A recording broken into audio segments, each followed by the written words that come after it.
మరి ఇప్పుడు ఎవరు వెళ్ళని ప్రదేశానికి ఎవరు వెళ్తారు అనే ప్రశ్నకి సమాధానం ఎక్కడి నుంచి వచ్చింది తెలుసా?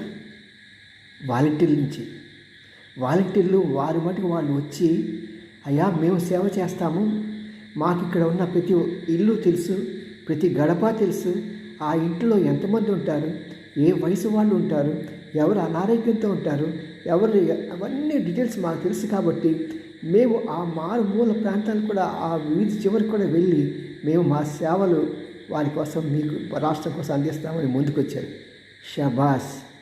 మరి ఎవరు జగన్ చేశారని చెప్పేసి ఇక్కడ వీళ్ళు తీసేయటం అనేది పెద్ద సమంజసంగా ఉండదు. వారి సేవలు కూడా జాగ్రత్తగా వాడుకోవాలి. ఎందుకంటే వారి సేవల ద్వారా మన రాష్ట్రం అభివృద్ధి చెందడానికి చాలా అవకాశాలు ఉంటాయి.